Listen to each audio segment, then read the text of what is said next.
ఓం శ్రీ సత్యానంద యోగీంద్ర వరుణాచల వాసినః మౌనీంద్ర రమణ పాదాబ్జ భృంగం వందే తమన్వహం అరుణశైలగతాశ్రమవాసినం పరమహంసమనంజనమచ్యుతం కరుణయా దదతం వ్యవహారితాం సతతమాత్మని సంస్థితమక్షరే కరుణాపూర్ణసుదబ్ధిః కబలితఘనవిశ్వరూపకిరణావల్యా అరుణాచల పరమాత్మన్ అరుణో భవ చిత్తకంజసువికాసాయ త్వయ్యరుణాచలः సర్వం భూత్వా స్థిత్వా ప్రలీనమేతచ్చిత్రం హృద్యహమిత్యాత్మతయా నృత్యసి భోస్తే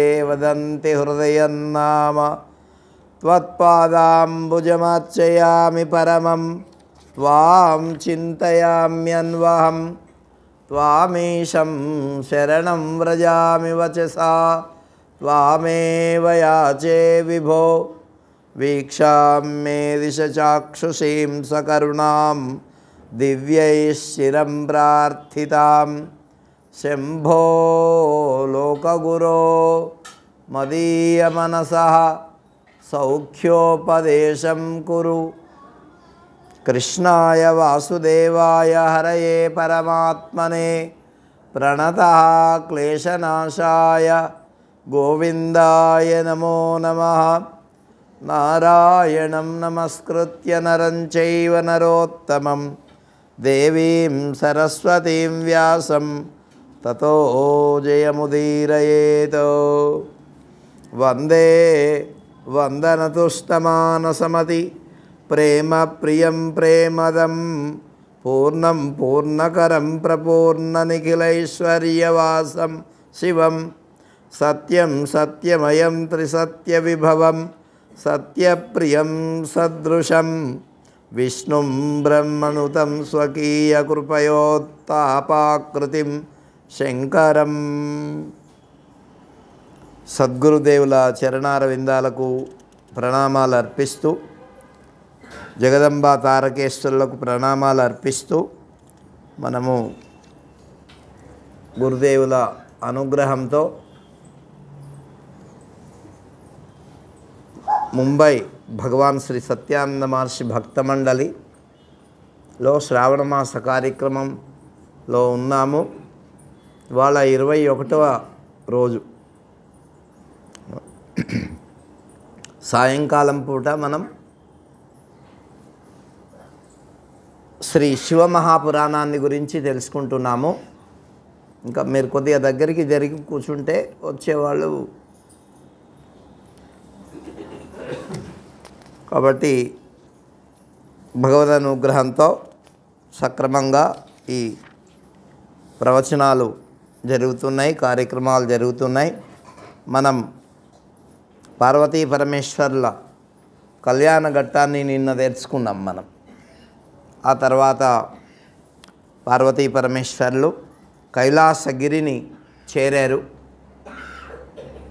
మరి ఎన్నో ఏర్పాట్లు చేశారు. ఈ విధంగా కైలాసం చేరిన తర్వాత కొంతకాలానికి కుమారస్వామి అవతారం గురించి మనం కొద్దిగా తెలుసుకుందాం.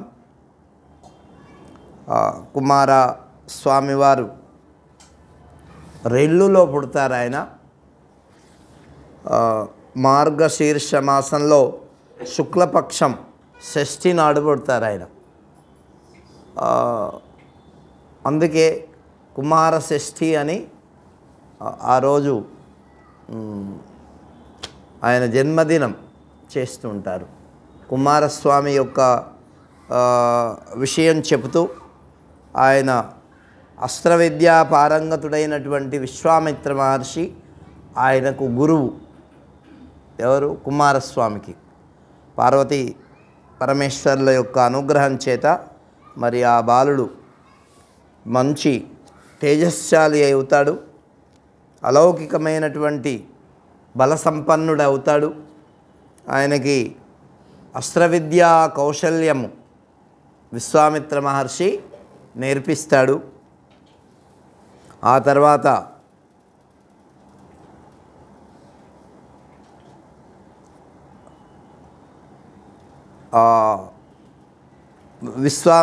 కుమారస్వామి తన యొక్క విషయాన్నంతా చెప్పి విశ్వామిత్రునికి మహదానందం కలిగించి వేదోక్త సంస్కారాన్ని నెరవేర్చగా ఆయన దివ్యజ్ఞానాన్ని సంపాదించి గురువుకు దక్షిణగా ఇస్తాడు.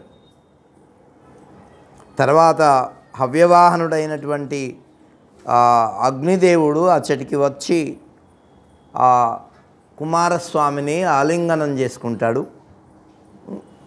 ఆ తర్వాత పర్వత శిఖరాన్ని ఎక్కి మరి ఆయన గుహుడు అనేటటువంటి వాడు వస్తే వాడిని కొడతాడు. ఎంతోమంది రాక్షసులు వస్తారు, వాళ్ళను కూడా సంహరిస్తాడు ఆ బాలుడు. శక్తి ప్రహారానికి ముల్లోకాలు కంపించుతాయి. మరి ఇంద్రుడు సక్రోధుడై ఆ కుమారస్వామి యొక్క కుడి పార్శ్వాన్ని కొడతాడు. కొడితే వజ్రంతో కొట్టినా సరే శాకుడు అనేటటువంటి ఒక పురుషుడు ఉద్భవిస్తాడు.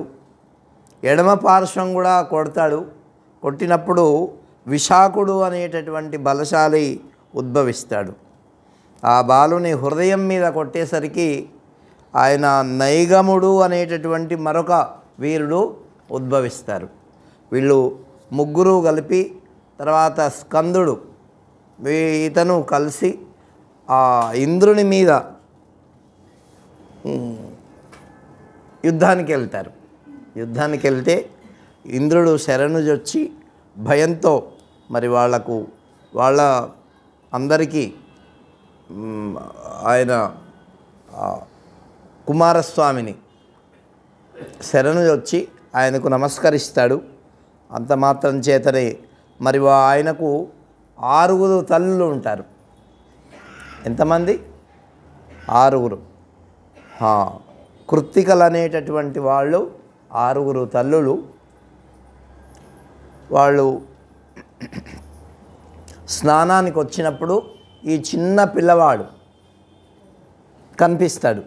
వాళ్ళు 6 కూడా చిన్న పిల్లవాడని చెప్పి వాళ్ళు స్వీకరించి మేము మరి పిల్లవాడిని మేము పెంచుకుంటాం అని చెప్పేసేసి అలా అనుకునేసరికి వాళ్లకు మరి పిల్లవాడికి ఆహారం ఇవ్వాలి కదా, అందుకని వాళ్లకు మేము తల్లులము అని అనుకునేసరికే వాళ్ళకు పాలు వస్తాయి. పాలు వచ్చేసరికి వాళ్ళు తాగిస్తామనుకుంటారు. ఆ పిల్లవాడికి అనుకోకుండా మరి 6 తల్లులు ఉన్నారు, కానీ ఈ అబ్బాయి ఒకడే కాబట్టి ఆయనకు అనుకోకుండా 6 ముఖములు ఏర్పడతాయి. ఏమి వాళ్ళ 6 దగ్గర ఆయన పాలను స్వీకరిస్తాడు. వాళ్ళు మాతృమూర్తులై ఆయన్ని పెంచుతారు. చాలా అలా పెంచిన తర్వాత వాళ్ళకు ఆ తల్లి ప్రేమ అలాంటిది కాబట్టి స్కందుడు వారి మాతృ ప్రేమకు ముగ్ధుడై ఉత్సాహభంగం కలిగించకుండా 6 ముఖాలను ఆయన పొంది ఆయన ఆ పాలను తాగుతాడు. ఆ కృత్తికలు ఎంతో సంతోషిస్తారు. ఆ బాలుడు ఆ తర్వాత వస్త్ర ఆభరణ రుచ్యమైనటువంటి పదార్థాలు ఇస్తూ ఆ బాలుని వాళ్ళు పెంచుతూ ఉంటారు. అంటుంటారు కదా మామూలుగా కన్నవారి కంటే పెంచిన ప్రేమ ఎక్కువ ఉంటుందట. నిజమా నాకు తెలీదు, కానీ మన కృష్ణుని విషయంలో ఆలోచిస్తే యశోదమ్మకు కృష్ణుని మీద అమితమైన ప్రేమ అట్లా మనకు కనిపిస్తుంది. కాబట్టి ఇక్కడ కృత్తికలు కూడా ఆ బాలుని పెంచడం చేత ఆయన మీద అమితమైనటువంటి ప్రేమ కలిగి వాళ్ళు ఉన్నారు. ఇలా ఉండగా ఒకరోజు పార్వతీదేవి శివుని సమీపించి తన తపస్సు చేత మరి ఈ కుమారస్వామి పుట్టాడు కదా అని చెప్పి తెలుసుకొని ఆ కుమారస్వామిని తన కైలాసానికి తెచ్చుకోవాలా అని అనుకుంటుందన్నమాట. అప్పుడు భూమి, అగ్ని, పర్వతము, గంగా, వాయువు, సూర్యుడు, చంద్రుడు, జలము, సంధ్య, రాత్రి, ఆస్సు వీటికి అధిదేవతలైనటువంటి వాళ్ళందరినీ కూడా సత్యాన్ని వాళ్ళు అసలు నిజమైనటువంటి తల్లిదండ్రులు ఎవరు స్కందుడికి అనేటటువంటిది తెలియడం కోసం వీళ్ళందరినీ సాక్షులుగా, అంటే వీళ్ళు ఎప్పుడు ఉంటారు కదా, మనం చేసేటటువంటి కర్మలకు కూడా ఈ పంచభూతములు సాక్షిగా ఉంటాయి. అర్థమైందా? మనం ఎవరు లేరు అని మనం అనుకుంటాం, కానీ ఏముంటుంది, భూమి మీదనే కదా మనం ఏదైనా చేస్తాం. అగ్ని, మరి పర్వతము, గంగా, వాయువు, సూర్యుడు, చంద్రుడు, జలము, సంధ్య, రాత్రి అంటే పగలు రాత్రి, ఇవి ఎప్పుడు కూడా ఉంటాయి. కాబట్టి మరి ఈ స్కందుడు ఎలా తల్లి అయిందో తండ్రి అయ్యాడో పరమేశ్వరులకు అప్పుడు వీళ్ళకి చెప్తారన్నమాట. అప్పుడు చెప్తే కృత్తికాభిమాన దేవతలు మరి పెంచబడుతున్నారని చెప్పేసేసి వాళ్ళ దగ్గరికి వెళ్ళి ఆ కుమారస్వామిని తీసుకురావడానికి ప్రయత్నం చేస్తారు. వాళ్ళు ఎక్కడో రెల్లులో పుట్టాడు కదా ఆయన, వికృతమైనటువంటి వాళ్ళు చూస్తే అప్పుడు ఆయన ఏం చేస్తాడంటే కృత్తికలకు చెప్తారు అసలు విషయం. అప్పుడు వాళ్ళు ఒప్పుకొని బాధపడుతూ మరి కుమారస్వామిని అప్పగిస్తారు. అప్పుడు కైలాసానికి తీసుకొని వెళ్తారన్నమాట. వెళ్ళిన తర్వాత అక్కడ ఆ కుమారాభిషేకం అని ఆయనకు దేవతలు వస్తారు. ఒక్కొక్క దేవుడు ఒక్కొక్క శక్తిని ఆయనకు ప్రసాదిస్తారు. ఏ విధంగా అంటే కార్తికేయుడికి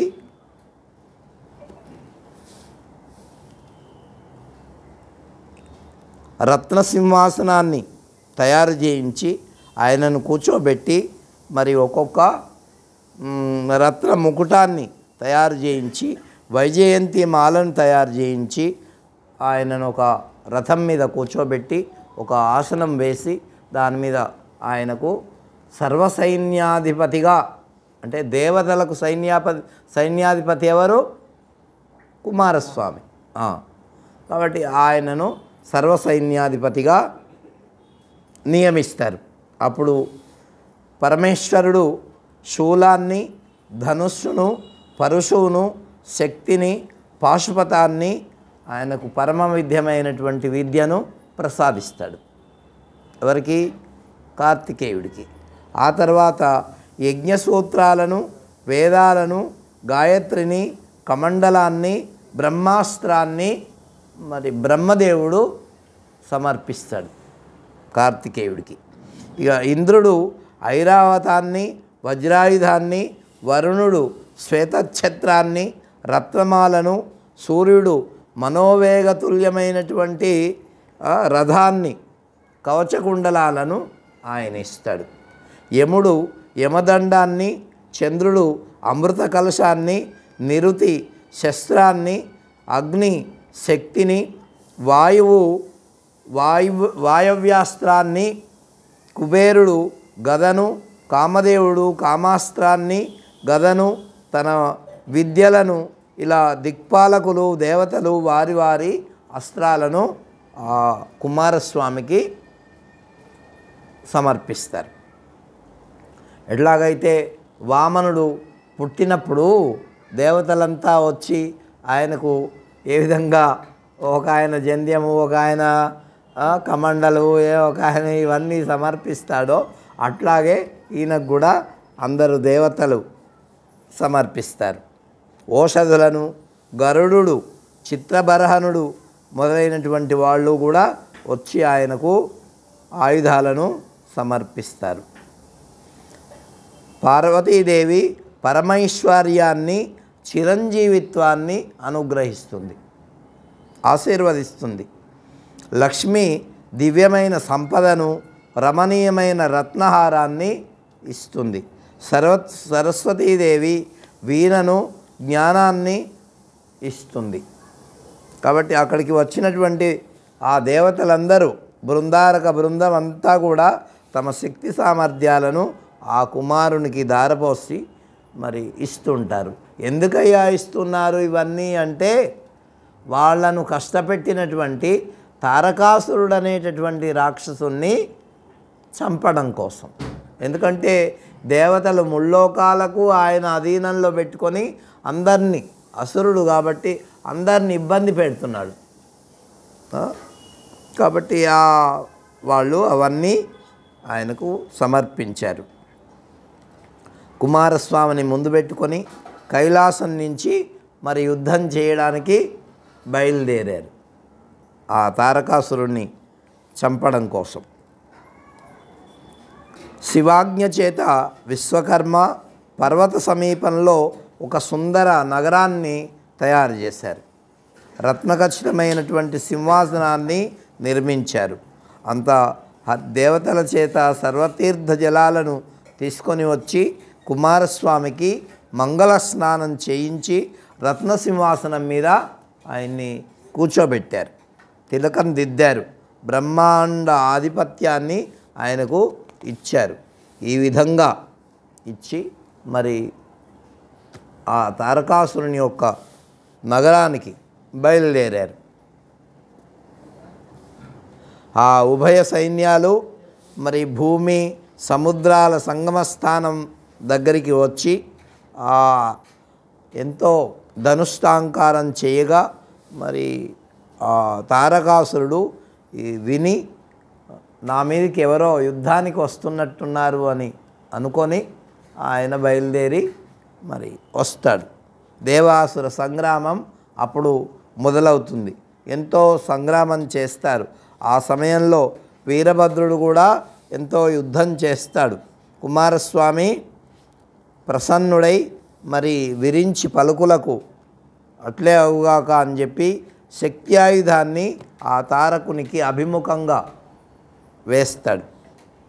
వేస్తే ఆ తారకుడు కూడా కుమారుని చూచి, నువ్వు చిన్న బాలుడివయ్యా, నా మీదికి యుద్ధానికి వచ్చావు, నేనెక్కడా నువ్వెక్కడా అని చెప్పి అంటాడన్నమాట. అవును, నిజమే, ఈయన మొన్న పుట్టినవాడు, ఆయన తారకాసురుడు ఎప్పుడో ఆయన జన్మించినవాడు. తారకాసురుడి శరీరుడై తారకుడు మరి ఆ కుమారస్వామి యొక్క అస్త్రం చేత, వజ్రాయుధం చేత నేలగూలాడు. ఆ తర్వాత శక్తి ఆయుధంతో యుక్తిగా మళ్ళీ నేలకు కూల్చాడు. ఈ విధంగా వాళ్ళ యొక్క యుద్ధం జరుగుతూ ఆఖరుకు చిట్ట చివరికి తారకాసురుడు మరి శివ అనుగ్రహం చేత పుట్టినటువంటి ఆ స్కందుడి ద్వారా సంహరింపబడతాడు.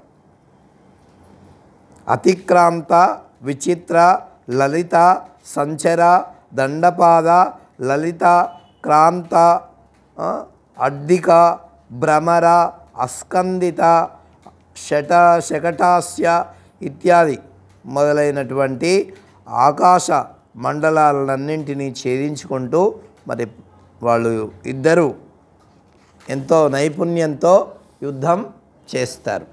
రౌద్ర బీభత్స వీర రసవేద ఇవి యుద్ధంలో ఒక విధమైనటువంటి యుద్ధాలన్నమాట. ఆ యుద్ధాలను కూడా చేస్తారు వాళ్ళు.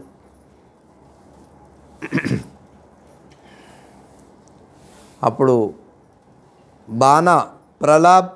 బాణాసురుడు ప్రలంబాసురుడు అని ఇద్దరు రాక్షసులు ఉంటారు తారకాసురుడి దగ్గర.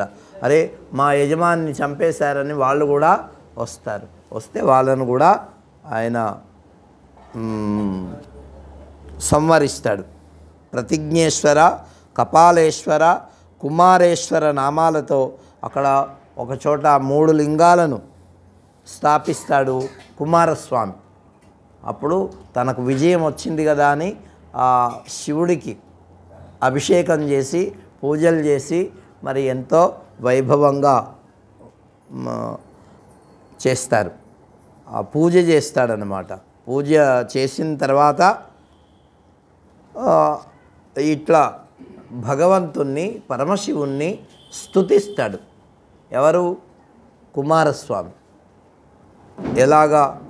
నమః కళ్యాణ రూపాయ నమస్తే విశ్వమంగళ విశ్వబంధో నమస్తేస్తు నమస్తే విశ్వభావన నమస్తే తే దానవవర్య హంత్రే బాణాసుర ప్రాణహరాయ దేవ ప్రలంబనాశాయ పవిత్రరూపిణే నమో నమః శంకరతాత తుభ్యం త్వమేవ కర్తా జగతాం చ భర్తా త్వమేవ హర్తా శుచీజ ప్రసీద ప్రపంచభూతస్తవలోకబింబః ప్రసీద శుంభాత్మజ దీనబంధో అని భగవంతుణ్ణి. పరమశివుడు ఎటువంటి వాడు అంటే కళ్యాణ స్వరూపుడు, జగత్తుకు మంగళములను ప్రసాదించేటటువంటి వాడు. శివ అంటే మంగళం, ఆ మంగళమును ప్రసాదించేవాడు. విశ్వానికి బంధువు ఆయన. విశ్వాన్ని సంకల్పించి సృష్టించినటువంటి వాడు పరమాత్మ. అందుకని ఆయనకు నీకు నమస్కారము. ఈ తారకాసురుణ్ణి, బాణాసురుణ్ణి, మరి లంబాసురుణ్ణి చంపగలిగినటువంటి శక్తి నువ్వే ఇచ్చావు. నీ శక్తి చేతనే ఆ కార్యాలు చేయగలిగాము అని చెప్పేసేసి ఆయనకు నమస్కారం చేస్తూ విజయోత్సవ సభలో కుమారస్వామి దేవతలకు మరి రాజులతో ఇలా అన్నాడు: మీరందరూ కర్మిష్ఠులచే, జ్ఞానులచే, తపశ్శాలులచే సేవింపదగినటువంటి వాళ్ళు. వారందరూ కూడా ఆశ్రయాన్ని పొందుతారు. మీరందరూ పవిత్రాత్ములు. మీరందరూ నా వరప్రభావం చేత లింగాకారాన్ని పొందుతారు. మాతామహుడైనటువంటి హిమవంతుడు సర్వోత్తమమైనటువంటి తపశ్శాలులకు ఫలాన్ని ఇస్తాడు అని చెప్పి, ఇప్పుడు ఆ మాతామహుడు ఎవరు? హిమవంతుడు అంటే తల్లి యొక్క నాన్నగారు. ఆయనను ఏమంటారు సంస్కృతంలో? మాతామహుడు అంటారు. పితామహుడు అంటే తండ్రి యొక్క నాన్నగారు. మాతామహుడు అంటే దౌహిత్రుడు, అంటే కూతురు యొక్క కొడుకు. ఇట్లా ఒక్కొక్కరికి ఒక్కొక్క నామాలు ఉన్నాయి. కాబట్టి వాళ్ళందరూ పరమేశ్వరుణ్ణి అలా స్తుతించారు. దేవదేవ మహాదేవ భక్తానాం అభయప్రద నమో నమస్తే బహుశః కృపాకర మహేశ్వర అద్భుతాతే మహాదేవ మహాలీలా సుఖప్రద సర్వేషాం శంకర సతాం దీనబంధో మహాప్రభో ఏవం మూఢధియాశ్చాజ్ఞా పూజాయాం తే సనాతనం ఆవాహనం న జానీయో గతిం నైవ ప్రభోద్ధృతాం గంగా సలిలధారాయ యధారాయ గుణాత్మనే నమస్తే త్రిదశేషాయ శంకరాయ నమో నమః. అంటే పరమేశ్వరుణ్ణి వాళ్ళందరూ కలిసి మళ్ళీ స్తుతిస్తారు. ఆయన యొక్క శక్తి చేతనే ఈ సమస్త లోకాలన్నీ నడుస్తున్నాయి. ఆయన అంటే అందుకే మన వాళ్ళంతా చెప్తుంటారు కదా, శివ ఆజ్ఞ లేనిది చీమైనా కుట్టదు అని. అంటే ఆయన ఆజ్ఞ చేతనే ఈ సమస్త ప్రపంచము నడుస్తున్నది. గొప్ప లీల, అద్భుతమైనటువంటిది. సత్పురుషులందరికీ సుఖాన్ని కలిగించేవాడు పరమాత్మ, సనాతనమైనటువంటి వాడు. నీ పూజ ఎలా చెయ్యాలో మాకు తెలియదు, కానీ తెలిసినట్టుగా ఏదో చేస్తాం, అదే మాకు తెలిసింది, దాన్ని స్వీకరించి మమ్మల్ని అనుగ్రహించు. అటువంటి పరమాత్మకు మేము శం అంటే సుఖం, శం కరాయ అంటే సుఖమును ఇచ్చేవాడు అని అర్థం శంకరుడు అంటే. కాబట్టి అటువంటి సుఖాన్ని ప్రసాదించేటటువంటి నీకు నమస్కారము.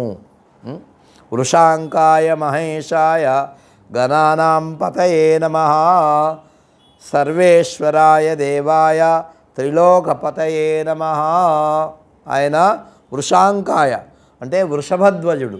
వృషభము అంటే ఎద్దు, ఎద్దునే ధ్వజముగా కలిగినటువంటి వాడు పరమేశ్వరుడు. మహేశ్వరుడు, మహా ఈశ్వరుడు. ఈ అంటే దేవతలందరికీ దేవుడైనటువంటి వాడు ఆయన మహేశ్వరుడు.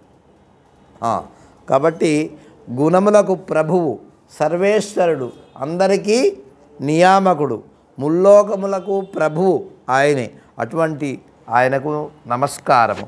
త్రిగుణ రూపుడైనటువంటి లోకములన్నీ సృష్టించి, ఈ లోకములో ఎన్ని రకాలైనటువంటి ఉన్నాయి చెప్పండి? ఇవి లేవు అని అనడానికి వీలు లేదు. మానవుడికి ఏ ఏ వస్తువులు కావాలనో అన్నీ ఉన్నాయి. అది ఏ సమయంలో కావాలనేది ఎప్పుడూ తెలియదు. అంటే ఈ సమయంలో కావలసినటువంటివే కాకుండా ఇంకా వేరే వేరే సమయాల్లో కావలసినవి కూడా భగవంతుడు సృష్టించి పెట్టున్నాడు అన్నీ. ఏమిటి? కాబట్టి అందుకే ఆయన రుద్రంలో చెప్తారు, అన్నింటినీ ఆయన ఇస్తాడన్నమాట. అందుకే ఆయన ఇవన్నీ సృష్టించడం, పాలించడం, పోషించడం ఇంతవరకు బాగుంది ఏమి. కానీ ఆయన విలీనం కూడా చేస్తాడట. ఇది కొద్దిగా అందరికీ బాధగా ఉంటుంది కాదు. కానీ అది కానీ చెయ్యకపోతే ఏమండి, పుట్టినటువంటి జనాలంతా ఇప్పుడు ఎప్పటి నుంచో ఉన్నారు కదా, ఏమి వాళ్ళందరూ అట్లనే ఉన్నారనుకోండి, ఇక భూమి మీద స్థలం ఉంటుందా? అదే అన్నిటికంటే అందుకే సృష్టించడం బ్రహ్మదేవునికి ఇచ్చాడు పరమశివుడు, దీన్ని పాలించడం, పోషించడం విష్ణుదేవుడికి ఇచ్చాడు. అత్యంత కఠినమైనటువంటి పనిని తాను తీసుకున్నాడు, లయం చేయడం. లయం చేయడం అంటే ఇప్పుడు చూడండి, మనమందరము దుఃఖపడుతూ ఉంటాం కదా. ఎలాగా అంటే దానికి ఏం చెప్పారంటే, ఇప్పుడు భూమిలో మనం విత్తనాలు వేస్తాం, ఎన్నో రకాలైనటువంటి వడ్లు, ధాన్యాలు, పప్పులు, ఎన్నో ఇవన్నీ వేసిన తర్వాత మనకు పంట వస్తుంది. పంట వచ్చిన తర్వాత మరి దాని యొక్క కాండములు కింద ఉంటాయి. ఏమి ఇప్పుడు వరి అనుకోండి, వరి బాగా పండింది, వడ్ల గింజలను తీసుకున్నాం, ఇక గడ్డి ఉంటుంది కదా, ఆ గడ్డి అట్లాగే ఉంటే ఏంటి, వడ్డీ ఈ ధాన్యం మనం తీసుకున్న తర్వాత తింటే ఎన్ని రోజులు ఉంటుంది? కొద్ది రోజులే. మరి ఇవి దాని గడ్డిని అట్లాగే భూమి మీద ఉంటే మళ్ళీ కొత్తది ఎలా వస్తుంది? రాదు కదా, అవునా? మరి దాన్ని ఏం చేయాలా? అదంతా గడ్డి తీసేసి ఏమి ఉపయోగపడితే ఆవులకు వేసుకుంటాం, లేదంటే మురిగిపోతుంది, మళ్ళీ భూమిలో కలిసిపోతుంది, అదే మళ్ళీ ఎరువు అవుతుంది. మళ్ళీ మనము ఏం చేస్తాం, మళ్ళీ ధాన్యాన్ని మనకు కావలసినటువంటి వడ్లను, పెసళ్ళను, కందిపప్పుని, మినుముల్ని అన్నింటినీ పండించుకుంటాం, ఏది కావాలంటే అది. అందుకే రత్నగర్భ అన్నారు ఈ భూమిని. ఏమన్నారు? రత్నగర్భ. సముద్రం కూడా అంతే. సముద్రంలో రత్నముల యొక్క అది అక్కడ దానికి స్థానం. అట్లాగే అందుకే భూమి గురించి రాజులు ఎంతోమంది దేని గురించి కొట్లాడారు? అందుకే ఒక ఆయన చెప్పాడు, ఈ లోకంలో తగాదాలు దేనివల్ల వస్తాయంటే 3 వల్ల వస్తాయంట. జమీన్, జాయిదాద్, జోరు, ఈ 3 వల్లనే వస్తాయి. అర్థమైందా? జమీన్ అంటే భూమి,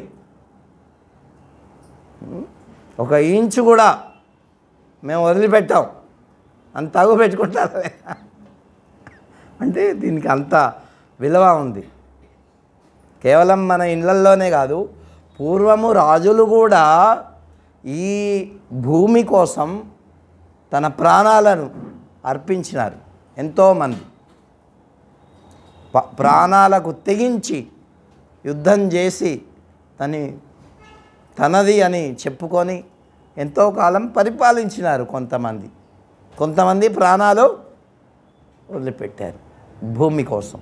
అంటే భూమి అంత విలువైందన్నమాట.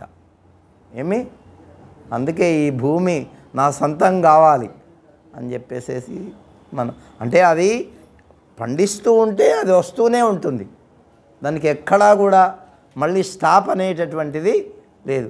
మనం బతికున్నంత వరకు ఈ భూమి ఒకటి. తర్వాత జాయిదాద్ సంపత్తి, దానికోసం పాపం ఒక్క కడుపున పుట్టిన బిడ్డలు కూడా విభేదించి తగాదాలు పెట్టుకున్నటువంటి వాళ్ళు మనం ఈ ప్రపంచంలో చూస్తున్నాం. అదే ఒకటి. తర్వాత మరొకటి జోరు అంటే స్త్రీ. పూర్వకాలంలో కూడా ఆ మోహిని కోసం ఎంతోమంది రాక్షసులు వాళ్ళ పేరు నాకు జ్ఞాపకం రావట్లేదు. వాళ్ళు 2 రాక్షసులు, వాళ్ళు దుర్గా సప్తశతిలో వస్తుంది వాళ్ళ పేరు. వాళ్ళు 2 ఒకే భావంతో ఉంటారు. ఇక వాడన్నది వీడు వెనక తీయడు, వీడన్నది అంటే అంత కలిసి ఉంటారు అన్నదమ్ములు వాళ్ళు. అట్లా జీవితం అంతా అట్లా కలిసి ఉంటారు. ఇక ఆమె ఏమవుతుందంటే భగవంతుడు విష్ణుమూర్తి ఆ రాక్షసులు చేసేటటువంటి ఆగడాలకు భరించలేక దేవతలందరూ విష్ణుమూర్తి దగ్గరికి వెళ్ళి ప్రార్థిస్తే ఆయన మోహిని అవతారం ఎత్తుతాడు. మోహిని అవతారం కాదు, అది దీంట్లో దుర్గా సప్తశతిలో వస్తుంది. ఆమె ఏమంటుందంటే, నన్ను ఒక్కరే వరించగలరు, ఎవరు మీ ఇద్దరిలో జయిస్తే వాళ్ళను వరిస్తా అంటుంది. అప్పుడు అంతదాకా ఒకటిగా ఉన్నటువంటి వాళ్ళు మరి ఎలాగన్నా వాళ్ళు చావాలి, లోకానికి క్షేమం కలగాలి. కాబట్టి ఆమె అవతారం ఎత్తి అట్లా అనేసరికి ఇక వీళ్ళిద్దరిలో నాకంటే నాకు అనే భావం ఏర్పడుతుంది. ఏర్పడేసరికి ఇక క్షత్రియులు ఏం చేస్తారు, యుద్ధం చేస్తారు. ఎవరికి గెలిస్తే వాడిది అని చెప్పి అప్పుడు ఇద్దరు యుద్ధం చేస్తే వాళ్ళిద్దరూ ఒకేసారి చనిపోతారు. అది అంటే వాళ్ళకు దక్కదు. అట్లా అంటే స్త్రీ వలన ఈ లోకంలో ఎన్నో యుద్ధాలు జరిగినాయి, ప్రాణాలు పోగొట్టుకున్నారు. ఇట్లా ఈ మూడే ఈ లోకంలో జగడాలకు, కొట్లాటలకు, యుద్ధాలకు కారణం అన్నమాట. కాబట్టి వాటిని ఎవరైతే పరిత్యజిస్తారో వాళ్ళు ప్రశాంతంగా ఉంటారు అని శాస్త్రం చెప్పింది. కాబట్టి ఆ విధంగా ఈ భూమి పరమేశ్వరుడు ఈ భూమిని సృష్టించి ఈ ధాన్యమును సృష్టించి మరి ఆ మొదళ్ళు వాటినంటిని గడ్డినంటి అంతటిని తీసేయకపోతే మళ్ళీ అట్లాగే మోడులుగా ఉంటాయి కదా. మోడులుగా ఉంటే మనకు బాగుంటుందా? ఏం చేస్తాం? దాన్ని తీసేసి మళ్ళీ కొత్తగా ప్రారంభిస్తాం. అట్లాగే ఈ మానవులు, జంతువులు, పశువులు, పక్షులు ఇవన్నీ ఉన్నాయి కదా, అవన్నింటినీ ముసలితనముతో కూడినటువంటి ఈ శరీరములను అలా తీసేసేటటువంటి, లయం చేసేటటువంటి బాధ్యతను తను తీసుకున్నాడు. మరి మనకు ఎంత ముసలితనం వచ్చినా, నడవలేకపోయినా, తినలేకపోయినా ప్రాణాలు వదులుదామన్న ధ్యాస ఉంటుంది ఎవరికన్నా? అంటే వాటిని ఇంకా ఉండాలని మరి అవి పరమేశ్వరుని యొక్క ఆజ్ఞ లేకపోతే ఆ కార్యము జరగదు. కాబట్టి అది అత్యంత కఠినమైనటువంటి పని అది. అందుకని దాన్ని తాను తీసుకొని అంటే లయం చేయడము ఇప్పటికీ మరి మంచిదా చెడ్డదా చెప్పండి. ఒక రకంగా కాదు, 99% సరి అయినటువంటిది. మనకు ఒక్క పాయింట్ ఏమనిపిస్తుంది అంటే అయ్యో ఇట్లా అని బాధపడుతూ ఉంటాం. కానీ ఇప్పుడు కుక్కి మంచంలో ఉండి అట్లా ఎంతకాలం ఉంటారు చెప్పండి? ఈ శరీరం సహకరించకపోయి కొన్ని సందర్భాల్లో ఎవరినన్నా చూసి వస్తే అరే పోతేనే బాగుండును అని, కానీ దాంట్లో ఉండేటటువంటి జీవి ఈ శరీరాన్ని వదిలిపెట్టడానికి ఇష్టపడరు. అది ఎందుకు ఇష్టపడరు మరి అంటే ఇంతకాలము ఈ శరీరము ద్వారా సుఖమో దుఃఖమో అనుభవించి ఆ వాసన అనేటటువంటిది ఉంటుంది. అందుకని ఈ శరీరం మీద మనకు అంత అభిమానం. అందుకే ఏం చెప్పిందంటే శాస్త్రంలో, గరుడ పురాణంలో ఉంది ఈ విషయము. మనము ఈ వదిలిపెట్టినటువంటి శరీరాన్ని మనం ఏం చేస్తాము? అగ్నికి ఆహుతిస్తాం. అంటే ఆ జీవి దీంట్లో ఉండేటటువంటి వాడికి ఈ శరీరం మీద అభిమానం ఉండి తీసుకుపోతున్నా కూడా దీని మీదనే వాడికి ఇది కనిపిస్తూ ఉంటే ఇంకా వాడికి అధికమైనటువంటి దీని మీద అభిమానం ఉంటుంది కాబట్టి, అనురాగం ఉంటుంది కాబట్టి మరి మృతమైనటువంటి ఈ శరీరాన్ని మనం అగ్నికి ఆహుతిస్తే ఏమవుతుంది? అది కనిపించకుండా పోతుంది. ఆ జీవికి మళ్ళీ ఫర్దర్గా అంటే వచ్చేటటువంటి జన్మలకు సంబంధించినటువంటి ఆ లోకాలకి వెళ్ళిపోతాడు. వాడు మంచి చేసుకుంటే మంచి, చెడ్డ చేసుకుంటే చెడ్డ, లేదంటే వాడికి సమానమైనటువంటి మనస్సు ఉన్నదనుకో, సమానమైనటువంటి భావం ఉన్నదనుకో, పరమాత్మను ధ్యానిస్తూ శరీరం వదిలిపెట్టాడనుకో, అటువంటి వాడు పరమాత్మలో లీనమైపోతాడు. పరమాత్ముడికి ఏమిటి గుణము అంటే ఆయన అజుడు, పుట్టుక లేనివాడు. మరి ఈ జీవి కూడా ఏమవుతాడు? పుట్టుక లేనటువంటి స్థితికి ఆ భగవంతునిలో కలిసిపోతాడు. అది చెప్పబడినటువంటి. కాబట్టి అందుకే మనం ఏం చేస్తాం? ఈ శరీరాన్ని శాస్త్రం కూడా ఏం చెప్పిందంటే చనిపోయిన తర్వాత కొంతకాలము ఈ శరీరంలో ఒక విధమైనటువంటి శక్తి ఉంటుందంట. ఏమి ఆ తర్వాత కూడా ఈ శరీరాన్ని మనం దహనం ఇందువల్ల చేస్తాము. ఈ శరీరము ఏమవుతుందంటే అట్లా దహనం చేసిన తర్వాత ఈ బూడిదైపోతుంది కదా, ఈ పంచభూతములలో కలిసిపోతుంది. ఏంటి పంచభూతములు ఏంటి? భూమి, నీరు, నిప్పు, అగ్ని, వాయువు. ఈ ఆ ఐదింటితోనే కదా తయారైంది. కాబట్టి మన మనస్సు వాయువుతో కలిసి వచ్చేటటువంటి జన్మకి వెళ్ళిపోతుంది. మన యొక్క వాసన అంటే వాడు చిన్నప్పుడేమో మామూలుగానే ఉంటాడు, 16-12 ఏళ్ళు అట్లా వచ్చేసరికి వాడి యొక్క వాసనలు, వాడి యొక్క ప్రవృత్తి అది బయటకు వస్తుంది. కాబట్టి ఈ విధంగా మానవుడు అంటే జీవుడు మరి ఈ శరీరము మనం ఎక్కడి నుంచి తెచ్చుకున్నాము అంటే అమ్మ నాన్న ద్వారా పంచభూతముల నుంచే తెచ్చుకున్నాం. వాళ్ళ అన్నం తింటేనే కదా ఇదంతా తయారైంది. అంటే అది ఈ శరీరం పెరిగింది ఎలాగా? చిన్నప్పుడు ఇంత ఉన్నా ఈ పంచభూతముల యొక్క ఆహారమును అంటే భూమిలో పండినటువంటి విత్తనాలను, పండ్లను మొదలైనటువంటివి నీటిని మనము స్వీకరిస్తేనే ఈ శరీరం ఇంత పెరిగింది కదా.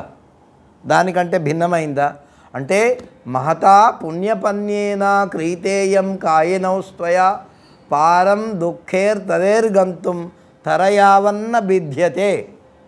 ఇది మరి ఈ శరీరము పంచభూతముల ద్వారా మనం తెచ్చుకున్నాము కదా. అంటే ఆ జీవుడు కొనుక్కొచ్చుకున్నా అంట. పంచభూతముల ద్వారా మట్టి దగ్గర కొద్దిగా, అగ్ని దగ్గర కొద్దిగా, మరి నీళ్ళ దగ్గర కొద్దిగా ఇవన్నీ కొనుక్కొని వచ్చి తయారు అయింది. ఆ జీవుడు ఈ ఐదింటి ద్వారా నిర్మాణం కొనుక్కొని వచ్చినటువంటి శరీరము ద్వారా మళ్ళీ జన్మ లేకుండా చేసుకోవడానికి ఈ శరీరాన్ని తెచ్చుకున్నాడు. మరి ఈ శరీరము పడిపోకముందే వాడు ఏం చేయాలా? తెచ్చుకున్నటువంటి శరీరాన్ని సార్థకం చేసుకోవాలి. ఇప్పుడు చూడండి, మనము కూరగాయలకు వెళ్ళాం. ఎంతో 10 రూపాయలు, 20, 50 రూపాయలు తీసుకొని వెళ్ళాం.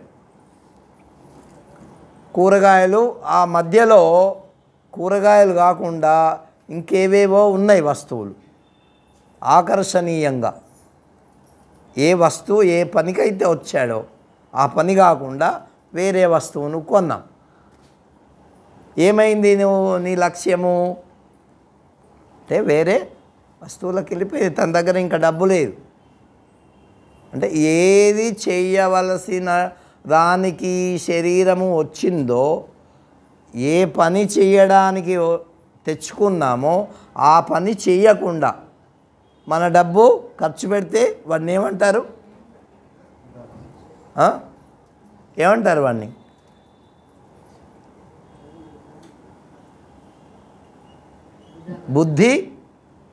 బుద్ధి లేనివాడు అంటారు. అంతేనా? అట్లాగే మనం ఈ శరీరాన్ని ఎందుకు తెచ్చుకున్నామంటే, జీవి ఎందుకు తెచ్చుకున్నాడంటే ఈ శరీరం ద్వారా భగవంతునిలో ఐక్యం అవ్వడానికి తెచ్చుకున్నాడు. ఆ పని ఎప్పుడు చేయాలా? ఈ అప్పు తెచ్చుకున్నటువంటి శరీరము పడిపోకుండా ఉన్నప్పుడే ఆ పని రెడీగా చేసి పెట్టుకోవాలి. డబ్బు ఉన్నప్పుడే మనం చేయాల్సిన పని చేయాలి. అట్లా చేయకుండా వీడు చేస్తే వాడిని ఏమంటారు? అట్లా మనమందరం కూడా ఏం చేయాలంటే భగవంతునిలో ఐక్యం అవ్వడానికి ఈ శరీరాన్ని తెచ్చుకున్నాం కాబట్టి ఆ పనిని చేయాలి. అది చేయకుండా ఇతరమైనటువంటి పనులను చేస్తున్నాం. అంటే మనల్ని ఏమనాలి? అప్పటికి అంటే మన యొక్క బుద్ధిని సరి అయినటువంటి మార్గంలో వినియోగించరు. అటువంటి వాళ్ళు ఏమవుతారంటే అనేక జన్మలు పొందుతూ ఉంటారు, అనేక శరీరములు పొందుతూ ఉంటారు. మరి ఈ శరీరములు పొందకుండా అవ్యయమైనటువంటి పరబ్రహ్మమునందు లీనం కావాలంటే మనం పుణ్యమనేటటువంటి ధనాన్నిచ్చి ఈ పంచభూతముల దగ్గర కొన్నటువంటి వాటిని సక్రమంగా మహతా పుణ్యపన్యేన గొప్పదైనటువంటి పుణ్యాన్నిచ్చి శరీరం తెచ్చుకున్నాం. ఈ శరీరము పడిపోకముందే, నౌక భిన్నం కాకముందే ఈ సంసార సముద్రాన్ని దాటాలా, వాడు బుద్ధిమంతుడు అని చెప్తున్నారు. కాబట్టి మనకు శరీరం వచ్చింది, ఇది ఎప్పటికైనా సరే ఎలాగైతే గడ్డి యొక్క ధాన్యము యొక్క ఆ మొదళ్ళు నశిస్తాయో అట్లాగే ఈ శరీరములు అనేటటువంటివి జీర్ణమైనటువంటి శరీరములు నశిస్తాయి. దాన్ని లయం చేసేవాడు ఎవరు? పరమశివుడు. దాంతో పని అయిపోయింది. ఇంకా అట్లనే ఉంచితే ఇప్పుడు నువ్వుల యొక్క చెట్లు ఉన్నాయనుకో, లేకపోతే కంది చెట్లు ఉన్నాయనుకో, కంది చెట్లు చూసారా మీరు? ఇంత ఎత్తు పెరుగుతాయి, నాకంటే ఎత్తు. దానికి విత్తనాలు వస్తాయి. అవన్నీ విత్తనాలు తీసుకున్నాం. అవి అట్లనే ఉంటే ఏం చేస్తాం? దాన్ని కొట్టేసేసి మళ్ళీ చదును చేసి భూమిని మళ్ళీ వేరే విత్తనాలు వేస్తాం. అట్లాగే మన శరీరాలు కూడా కొన్ని రోజులకు ఏమవుతాయి? అట్లా కాకుండా ముందే భగవంతునిలో మనం ఈ జీవుణ్ణి కలపడానికి ప్రయత్నం చేయాలి. అట్లా చేయనటువంటి వాళ్ళు ఏమవుతారు? ఈ ధాన్యం వేస్తారు, మళ్ళీ వస్తాయి, మళ్ళీ అట్లాగే మనం కూడా ఈ శరీరాలు వస్తూ పోతుంటాయి, వస్తాయి పోతాయి, వస్తాయి పోతాయి. వాటికి ఎంతవరకు నిష్కృతి లేదు అంటే ఎంతవరకు ఆగిపోతాయి అంటే భగవంతునిలో కలిసేంతవరకు వస్తూనే ఉంటాయి. కాబట్టి అటువంటి జీవికి మోక్షం కావాలంటే పరమాత్మను ఆశ్రయించాలి అని చెప్పారు. అంటే మన శరీరములు ఒక ధాన్యముల యొక్క ఆ గడ్డితో సమానం అన్నమాట. అర్థమైందా? ఇప్పుడు అవి మనం ఎంత ఉంచుదామన్నా, ఒకవేళ ఎవడన్నా వాడి ఇంట్లో కందిపప్పు బాగా పండించుకున్నాడు, ఒక 20 తూములు 30 తూములు, నాకు సంవత్సరం దాకా వస్తుంది, దీన్ని ఇట్లాగే పెడతా, నాకు అవి ఇచ్చినాయి కదా అని ఆ మోళ్ళను అట్లాగే ఉంచారనుకో, ఏమంటారు వాళ్ళని?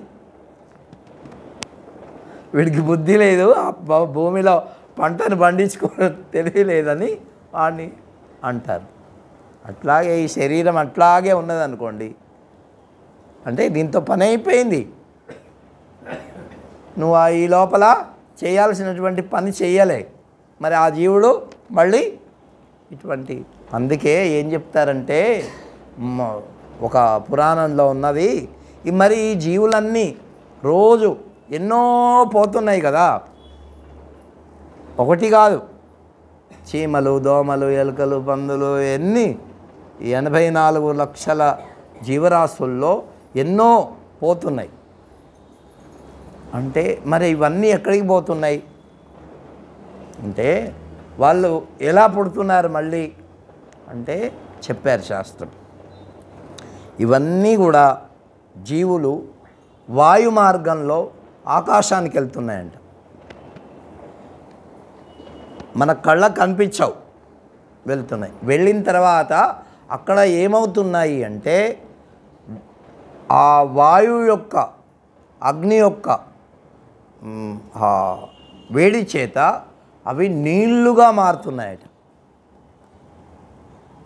ఆకాశంలోకి వెళ్ళి అవి నీళ్లుగా మారుతున్నాయి. నీళ్లుగా మారి వర్ష రూపంలో అవి మళ్ళీ కిందికి భూమి మీదకి వస్తున్నాయి. భూమి మీదకి వచ్చిన తర్వాత ఎన్నో ధాన్యాలు పండుతుంటాయి కదా, దాంట్లో కూడా బీజం ఉంటుందా ఉండదా? ఉంటుందా? ఏం పాప నీకే ఉంటుందా? ఆ బీజములు మొలకెత్తుతాయి. అంటే అవి ఈ జంతువులు, మానవులు, పశువులు, పక్షులు ఇవన్నీ తింటాయి కదా. తిన్నప్పుడు ఈ జీవశక్తి మానవుడి యొక్క శరీరంలో ప్రవేశిస్తుంది. ఆ మానవుల్లో ప్రవేశించిన తర్వాత వాడి యొక్క స్త్రీ పురుషుల యొక్క కలయిక చేత మళ్ళీ అవి ఉద్భవిస్తాయి. అంటే ఎవడెవడికి ఏ ప్రారబ్ధానుసారంగా ఏ శరీరములు రావాలా అందుకే మనం ఏమంటాము, ఆ అన్నం మీద ఎవడి పేరు రాస్తున్నదో అంటామా కదా. అట్లాగే అది పక్షులకు అవుద్దో, ఎలుకలకు అవుద్దో, పందులకు అవుద్దో, కుక్కలకు అవుద్దో, మనుషులకు అవుద్దో, ఎవరికి అవుద్దో తెలియదు. అవి తింటాయి. వాళ్ళ ద్వారా మళ్ళీ పునరుత్పత్తి మళ్ళీ జరుగుతుంది. వాడు ఆ జన్మలో అంతకుముందు జన్మలో చేసుకున్నటువంటి కర్మ పరిపాకం చేత వాడు ఈ జన్మలో అటువంటివి అనుభవిస్తాడు. వాడు మంచివి చేసుకున్నాడా? మంచిదే. మరి మనుష్యుడుగా పుట్టి జన్మరాహిత్యం కోసం ప్రయత్నం చేశాడా? మంచిదే. లేదు, అట్లా ప్రయత్నం చేయలేదు, ఏవో చెడ్డ కర్మలు చేశాడు, అటువంటి వాడికి మళ్ళీ జన్మ వస్తుంది. ఇప్పుడు అందుకే రామకృష్ణ పరమహంస ఏం చెప్పారంటే, ఇప్పుడు ఎప్పుడు మరి పుట్టకుండా ఉంటారు అంటే, ఇప్పుడు కొన్ని గింజలు ఉంటాయి, మనం పేలాలు వేయించుకునే వాళ్ళం ఇంతకుముందు కదా. మక్కలు కానీ, జొన్నలు కానీ, శనగలు కానీ, మీ అందరు వీళ్ళకు తెలుసా పాప? నీకు తెలియదు. కాబట్టి అవన్నీ ఆ గింజలు వేయించిన తర్వాత భూమిలో వేస్తే అవి మొలుస్తాయా? మొలవు. అంటే ఎవరైతే పరిపక్వం చెంది ఉంటారో, ఎవరికైతే కర్మ లేదో అటువంటి వాళ్ళు వేయించిన గింజలు లాంటి వాళ్ళు. ఇక వాళ్ళకు మళ్ళీ జన్మ లేదు. ఎవరైతే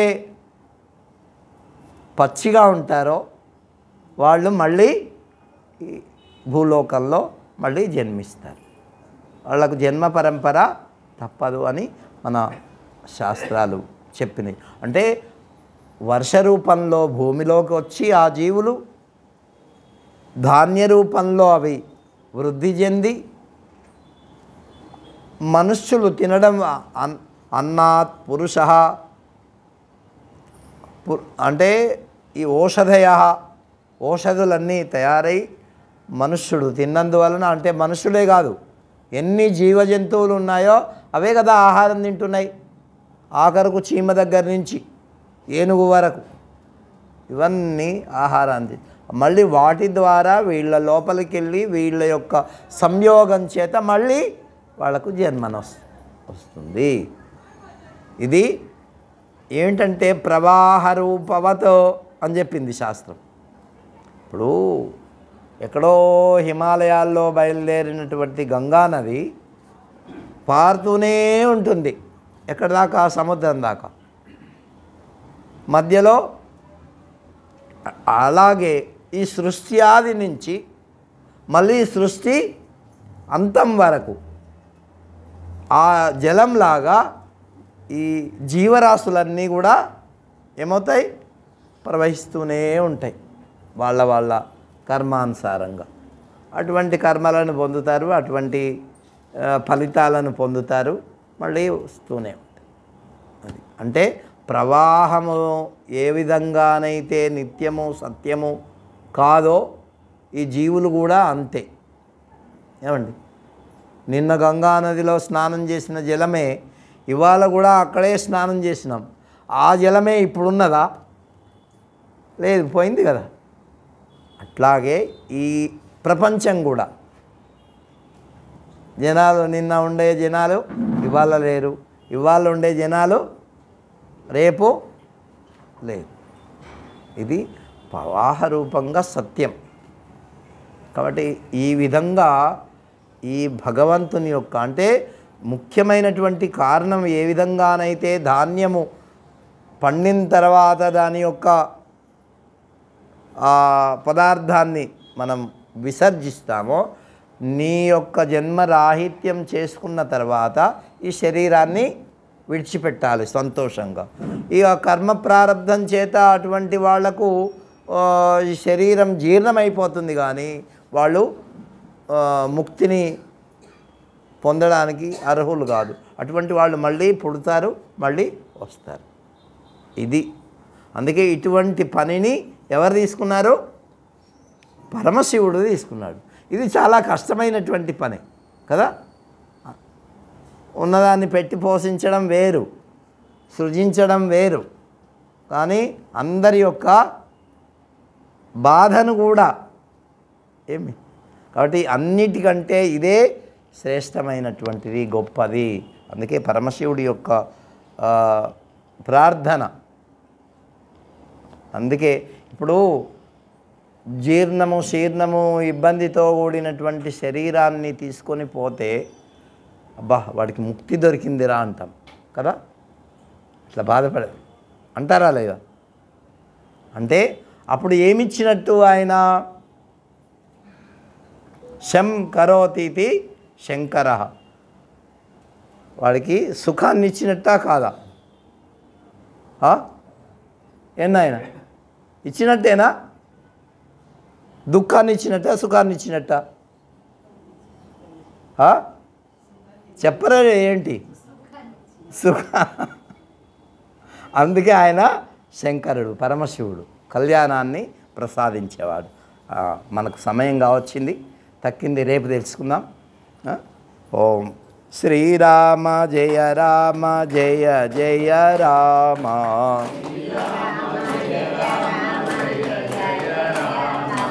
శ్రీరామ జయ రామ జయ జయ రామ.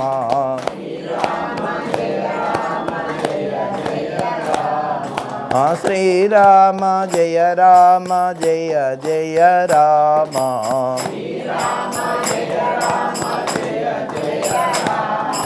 శ్రీరామ జయ రామ జయ జయ రామ.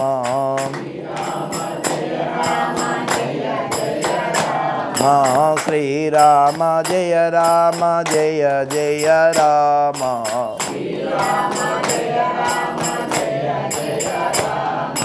శ్రీరామ జయ రామ జయ జయ రామ.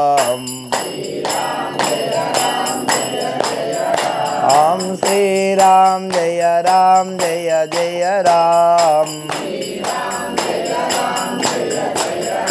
ఓం శ్రీరామ జయ రామ జయ జయ రామ. ఓం శ్రీరామ జయ రామ జయ జయ రామ. శ్రీరామ జయ రామ జయ జయ రామ. జయ రాజా రామచంద్ర భగవానికి. ఇక రేపటి నుంచి ఇంకే